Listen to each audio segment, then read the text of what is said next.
October 1968, a private studio in Hollywood, 7:30 p.m. Bruce Lee was teaching a self-defense class. Small group, invitation only. Celebrities who wanted to learn real martial arts. Dean Martin was there, standing in the back, watching, smiling that Dean Martin smile. The one that said nothing serious ever bothered him. The one that made him look like he'd never been uncomfortable a day in his life. Bruce was demonstrating a technique. How to block a punch, how to counter, how to defend yourself if someone attacked you on the street. He looked at Dean. "Dean, come here. Let me show you something." Dean walked over, still smiling, still relaxed. Bruce positioned him, showed him the stance, showed him how to move his feet, showed him how to protect his face. Then Bruce said something, not mean, not aggressive, just matter of fact. The way you'd tell someone they can't sing, or they can't dance, or they can't do something they've never done before. "You're too soft to fight, Dan. No offense. But men like you, entertainers, guys who've spent their whole lives on stages, you don't know what a real fight looks like." The room went quiet, not because Bruce was being cruel, because everyone knew he was probably right. Dean Martin, the king of cool, the guy with the martini glass and the easy smile and the perfectly tailored suits. Of course, he'd never been in a real fight. Dean's smile didn't change, didn't fade, didn't become forced. He just looked at Bruce. For 1 second, 3 seconds, then he did something. Something that made Bruce Lee, who had fought hundreds of opponents, who had studied martial arts for 20 years, who could read body language better than anyone alive, go completely still. Dean rolled up his right sleeve, slowly, deliberately, and showed Bruce his knuckles. The room was silent. Bruce looked at Dean's hand. He looked. Really, knuckles were scarred. Not old scars, not faded scars. The kind of scars that come from breaking them multiple times, against hard surfaces, against bone. Bruce's expression changed. He looked up at Dean's face. Dean was still smiling, but something was different now. Something in his eyes, something that hadn't been there a second ago. Then Dean said something, quiet, just to Bruce, just between them. What he said made Bruce Lee, the man who was never surprised, who was never caught off guard, who always had an answer, stand there speechless. For 30 seconds. 30 seconds where nobody in that room said a word.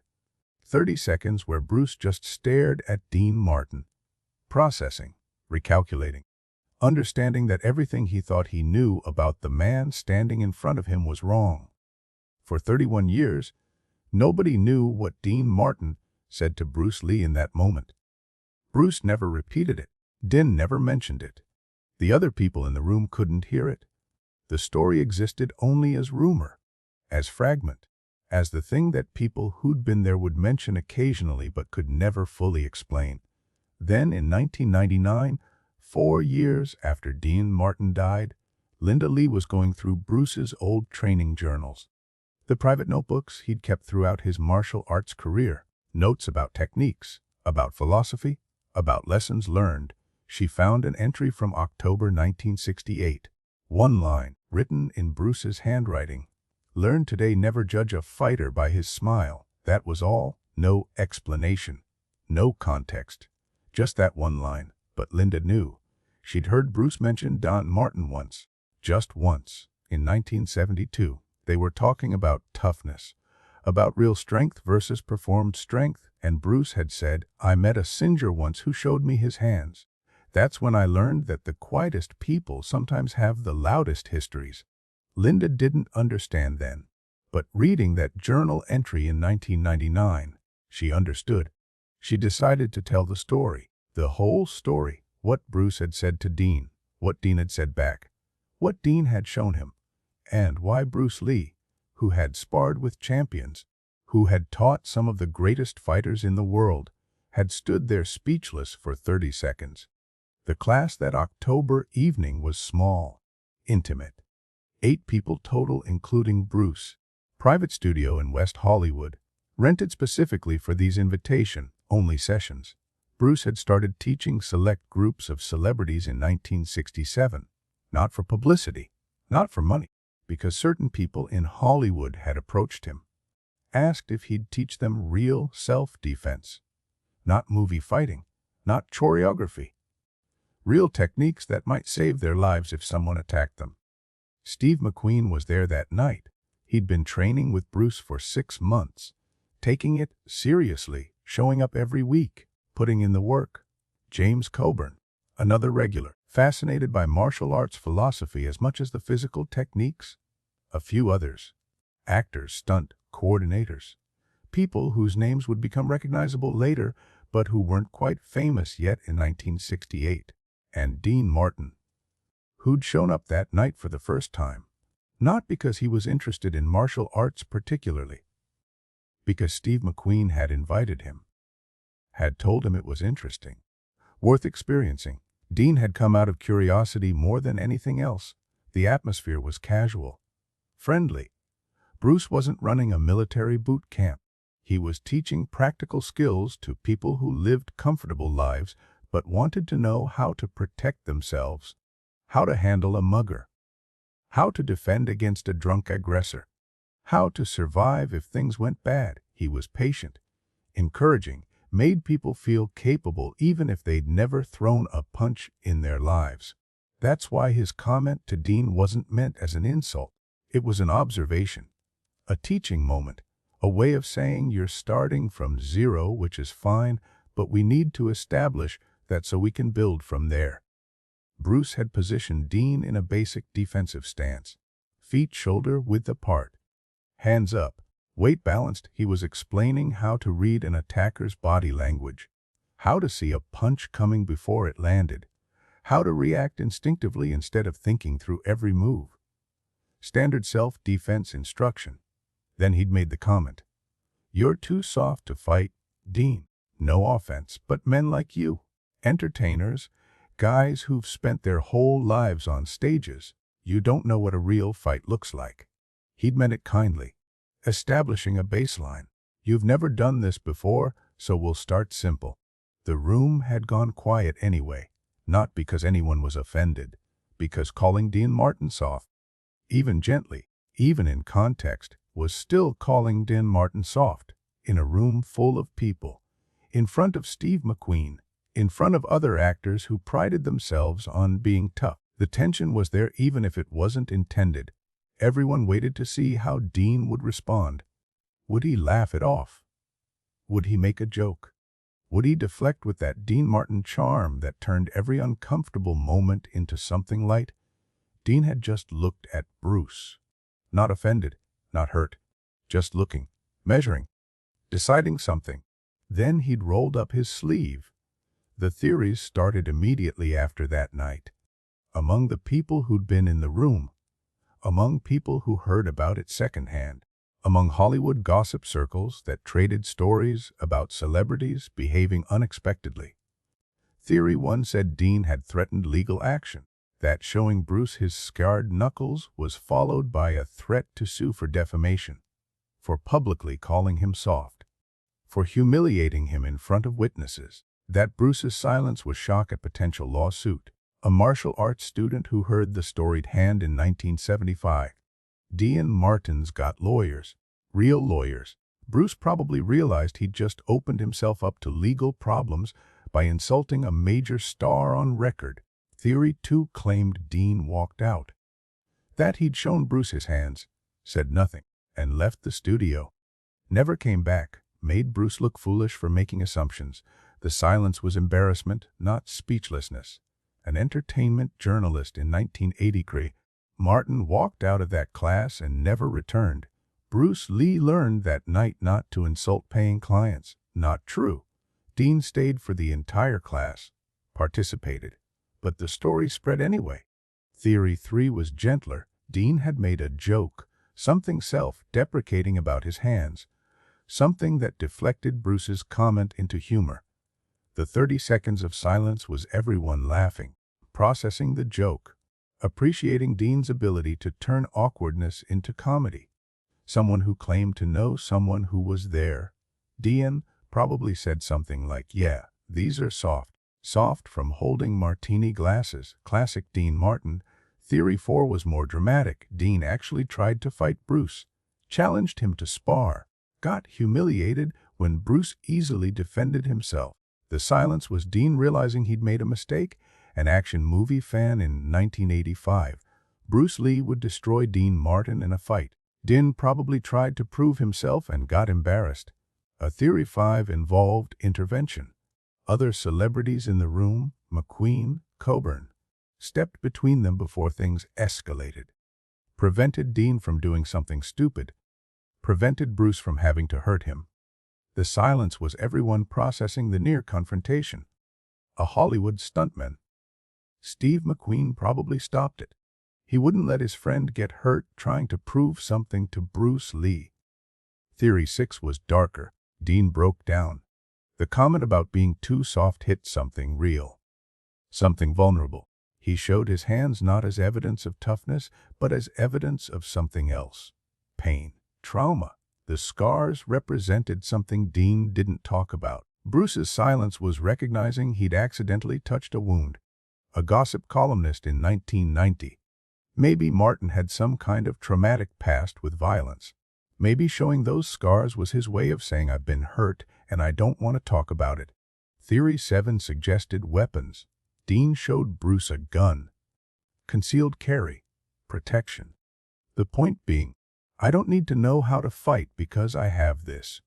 Bruce's silence was processing that a Hollywood singer carried a weapon, understanding that Dean's approach to self-defense was just different from his. A martial arts instructor who heard the story. A lot of celebrities carried guns in the 60s. Probably Dean's way of saying, I handle threats differently. Theory 8 was the most elaborate. Dean demonstrated one technique. One pummel. Something so technically perfect, so powerful, so unexpected that it shocked everyone in the room, including Bruce. The 30 seconds were everyone recovering from seeing Dean Martin, the entertainer, execute something that belonged in a professional fighter's repertoire. A kung fu student in 1982. I heard Dean Martin knocked out a punching bag with one hit. Bruce Lee was speechless because he'd never seen that kind of natural power. All wrong. Every single theory. Wrong. The truth was simpler and more profound than anything anyone imagined. Now, you might think this was just a martial arts class. A celebrity trying to learn self-defense. A casual comment that got corrected. An awkward moment that passed and everyone moved on. But here's what makes this different. Bruce Lee wasn't just anyone. He was arguably the greatest martial artist of the 20th century. He'd studied fighting his entire life. Wing Chun from Ip Man, Western boxing, fencing, philosophy, anatomy, kinesiology, everything that made someone effective in combat. He could read people, could see their training, could tell within seconds whether someone knew how to fight or was pretending, could identify a boxer by their stance, a wrestler by their movement, a street fighter by their eyes. When he looked at Dean Martin, the singer, the entertainer, the man who'd built a career on looking effortlessly cool, he saw someone who'd never been in a real fight. Someone soft. Someone Hollywood. Someone who'd spent his life on stages and in recording studios and at cocktail parties. Someone whose hands had held microphones and martini glasses but never fists. He wasn't being cruel. He was being observant, making an assessment based on everything he knew about reading people, based on 3 decades of studying human movement and capability. And he was completely wrong, because Dean Martin had spent 30 years hiding the person he used to be, hiding the broken nose that had been reset 3 times, hiding the scarred knuckles from fights in Steubenville, hiding the street boxing he'd learned at 15, hiding the violence he'd grown up with and escaped from. He'd created a persona so complete, so perfect, so seamlessly executed that even Bruce Lee, who could see through almost anyone, couldn't see past it, until Dean chose to show him. And what Dean revealed in that moment changed how Bruce Lee thought about toughness for the rest of his life. But nobody knew about it. Not for 31 years. The witnesses to that 30 seconds of silence carried fragments of the memory for decades. Steve McQueen talked about it once, just once, in a 1978 interview about memorable Hollywood moments. The interviewer asked about the wildest thing he'd ever seen a celebrity do. McQueen paused, smiled slightly. "I was in a martial arts class with Dean Martin once. Bruce Lee told Dean he was too soft to fight. Dean showed Bruce his hands. Bruce stood there speechless for like 30 seconds, maybe longer. I've never seen Bruce speechless before or since." The interviewer tried to follow up. McQueen wouldn't elaborate, just said, "It was between them. Not my story to tell." James Coburn was asked about it in 1985. A martial arts magazine doing a retrospective on Bruce Lee. They'd heard rumors about an incident with Dean Martin, asked Coburn if he knew anything. "I was there," Coburn said. "I saw it. But I'm not going to repeat what was said. Dean's still alive. It's his story if he wants to tell it." He never did. A student who'd been training with Bruce in 1970 mentioned that Bruce had a different approach to teaching after 1968. More careful about assumptions. More interested in people's backgrounds before judging their capabilities. Bruce told me once the quietest person in the room might be the most dangerous. Never assume softness means weakness. I didn't understand what changed his thinking, but something did. An entertainment journalist investigating Hollywood martial arts circles in 1995 kept hearing about the Dean Martin incident. Everyone knows the story. Nobody will confirm details. Everyone says it's true. Everyone says it changed Bruce. But nobody will say what actually happened. It's the best kept secret in Hollywood martial arts history. For 31 years, the story stayed private. Bruce never told his students the full version. Never included it in interviews. Never wrote about it in his published work.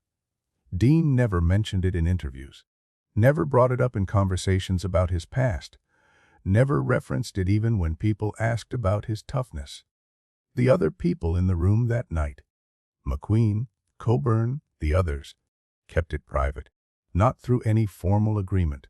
Just through unspoken understanding that what had happened between Dean and Bruce was personal.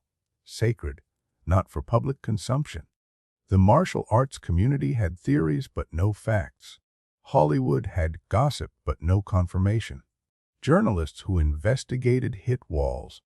Everyone who'd been there would confirm something happened. Nobody would say what. The 30 seconds of silence became Hollywood legend. The moment Bruce Lee was speechless. But why?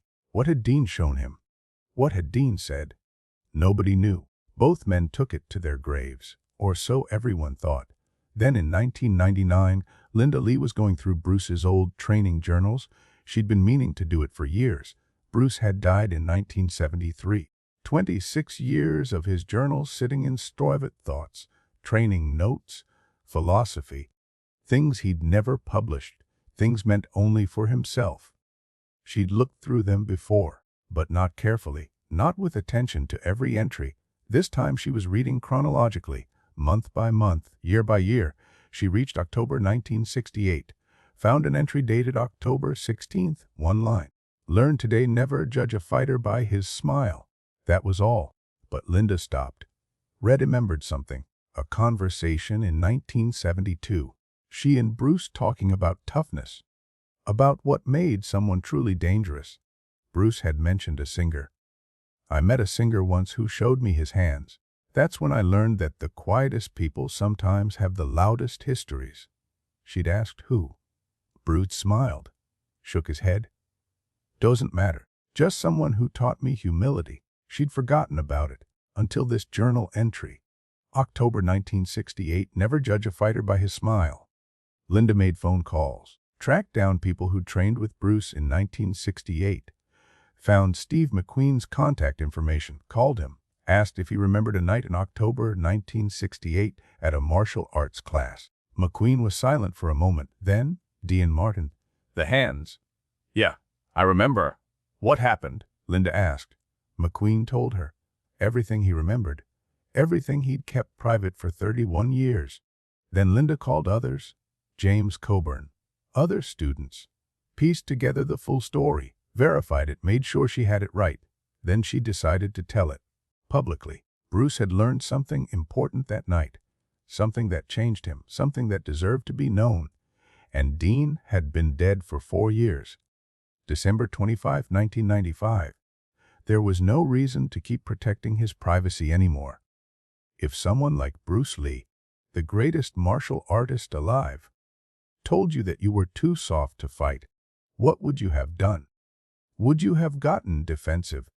Would you have tried to prove yourself by attempting to spar with him? Would you have been hurt by the assessment? Would you have left the class and never returned? Or would you have done what Dean Martin did, accepted it as truth while also revealing that there was more to the story than anyone knew? Linda Lee released a statement in May 1999 through a martial arts magazine that had been asking about Bruce's influences for years. She told them about the journal entry, about the 1972 conversation, about what Steve McQueen and James Coburn had confirmed, about what had really happened that night in October 1968.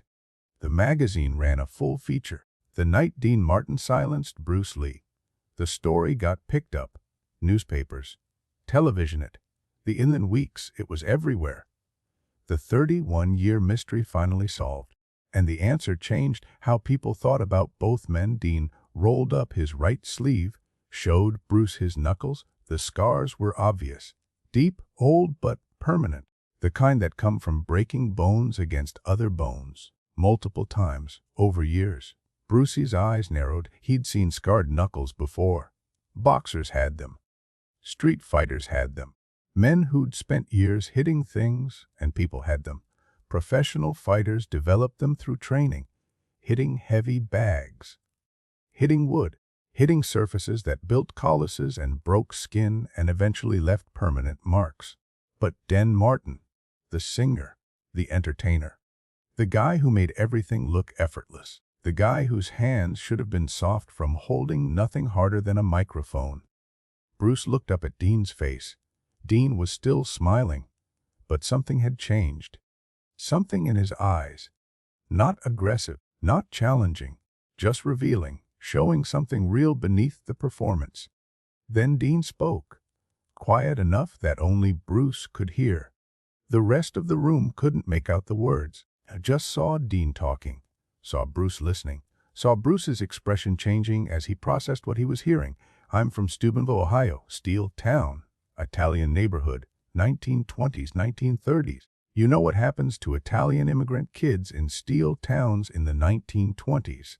They fight. Not because they want to, because they have to, because the Irish kids hate them, because the Polish kids hate them, because the American kids hate them, because everyone hates them. I had my nose broken when I was 14. By 3 kids who didn't like that my father spoke with an accent, who didn't like that we were different. I had it broken again when I was 16. Different kids, same reason. 3rd time I was 17. That time I broke back. Broke the kid's jaw. Broke my hand doing it. Broke 2 knuckles. After that, people left me alone. Not because I was tough, because they knew I'd fight back. Even if I lost, even if they broke me, I'd fight back. I learned to box when I was 15. Not sport boxing. Street boxing. The kind where you hit first and you hit hard because if you don't, you're the one bleeding on the pavement. Learned from a guy who worked at my father's barbershop. Ex-fighter. Taught me the basics. How to stand move. How to hit. I fought maybe 50 times between 15 and 20. Maybe more. Lost count. Ones count. Lost some. Survived all of them. I stopped fighting when I started singing. Found a different way out. Found something I was good at that didn't involve violence. But the hands, the nose, the things I learned, those don't go away. Dean paused, let Bruce process, then continued. You said I'm too soft to fight. You're half right. I am soft now. Spent 30 years making myself soft, making myself easy, making myself into someone people don't worry about. Someone safe, someone comfortable, someone who looks like he's never thrown a punch in his life. That's the whole point. I don't want to be that person anymore. The fighter, The kid from Steubenville who had to prove himself every day. I built Dean Martin specifically to not be that person. But underneath, under the martini glass and the smile and the suits, I know what a real fight looks like.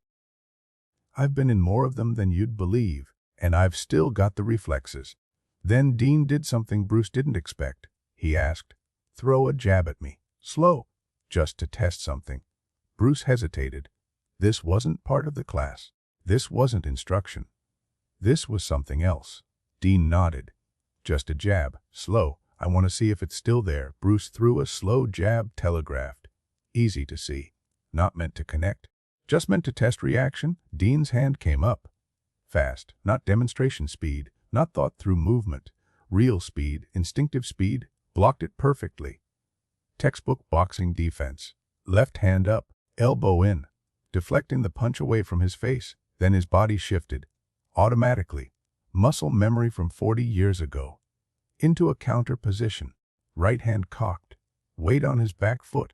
Shoulder rotated, ready to throw, ready to put power behind it. All of it instinct. All of it trained so deeply it was still there decades later. Then Dean relaxed. Let his hands drop. Smiled again. The Dean Martin smile. Still there, buried. But still there. Bruce stood there. Silent, processing what he'd just seen, what he'd just heard. Dean Martin, the king of cool, the man who made everything look easy, the entertainer who seemed to have lived his entire life on stages and in studios, had just revealed a past that nobody knew about.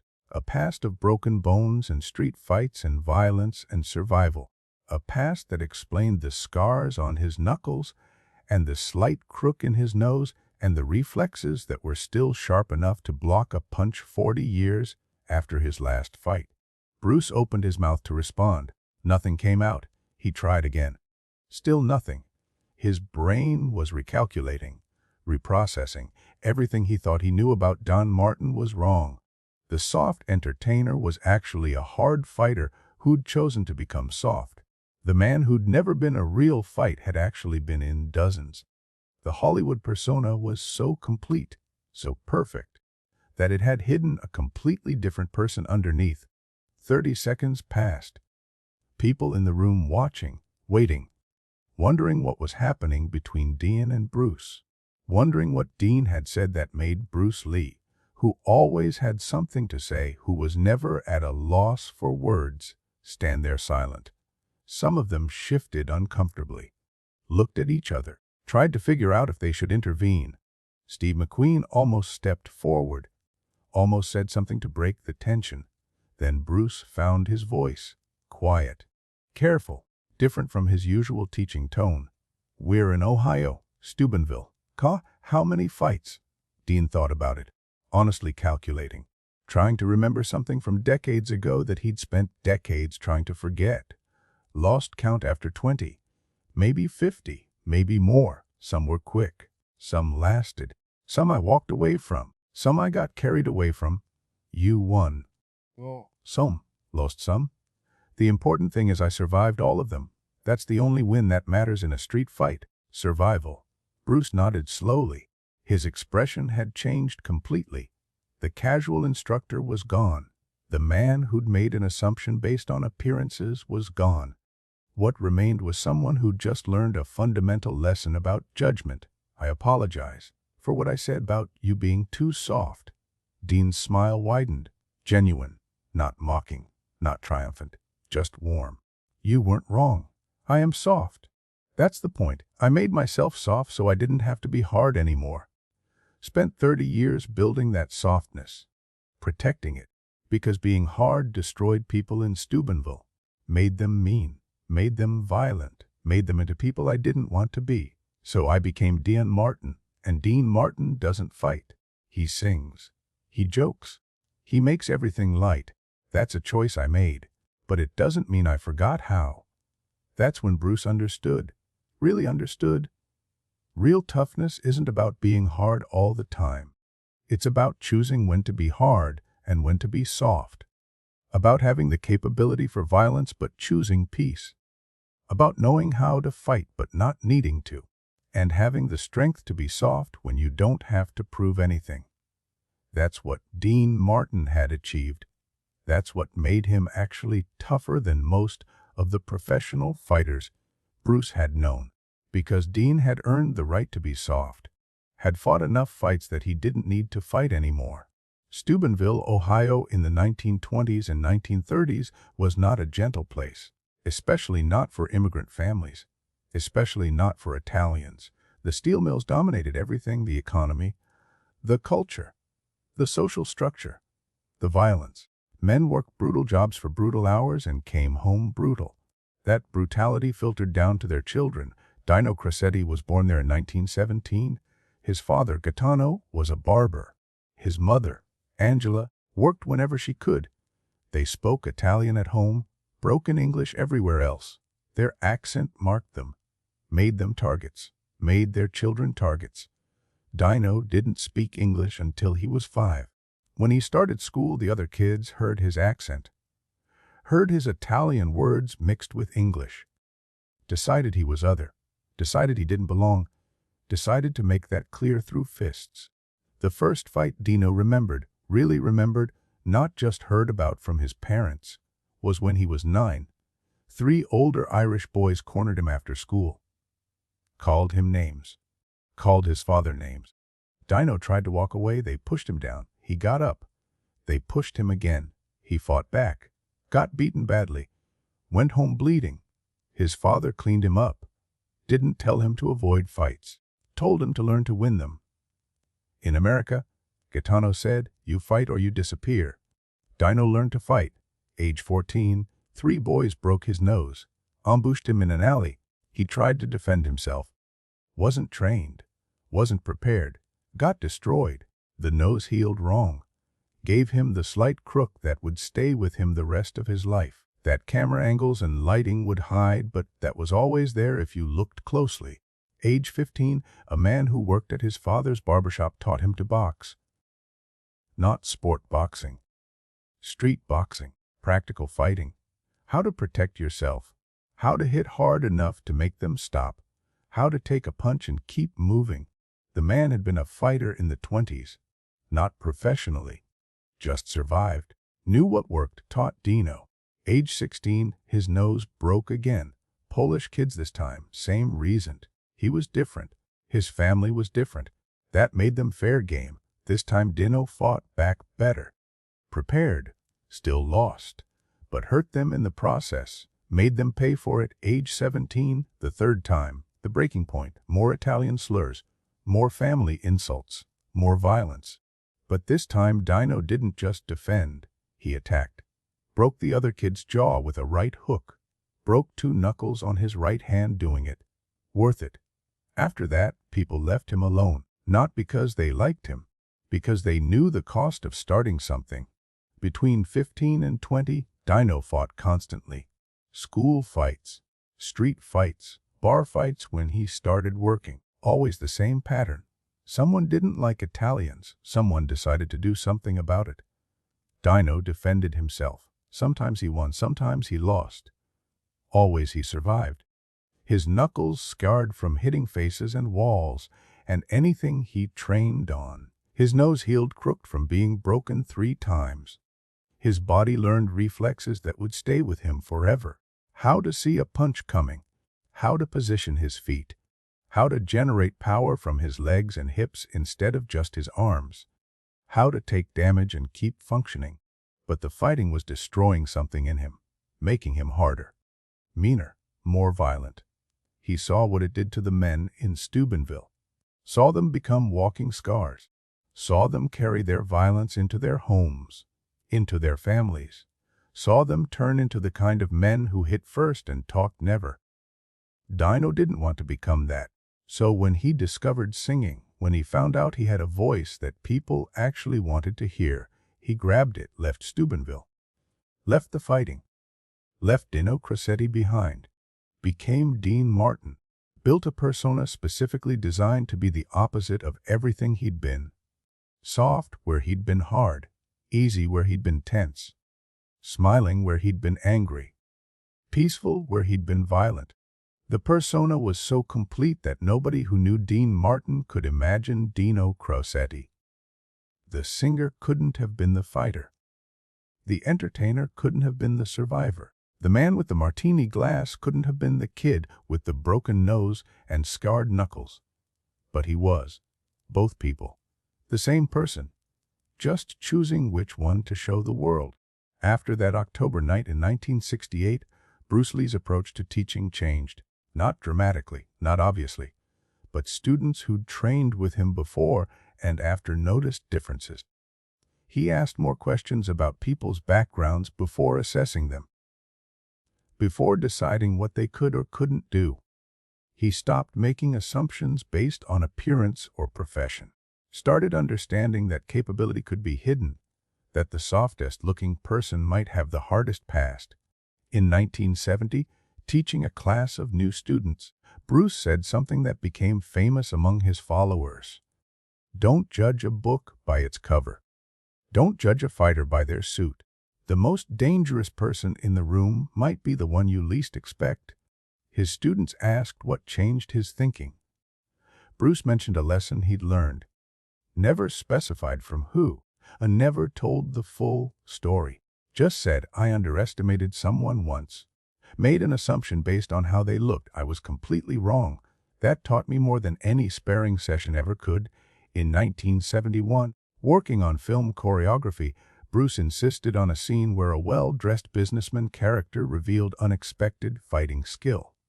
The director questioned it. Seemed unrealistic. Bruce pushed back. It's more realistic than you think. Real fighters don't always look like fighters. Sometimes they look like accountants or singers or anyone else. That's what makes them dangerous. In his private journals, Bruce returned to the theme repeatedly, references to hidden strength, to appearances versus reality, to the difference between performing toughness and being tough, a 1970 entry.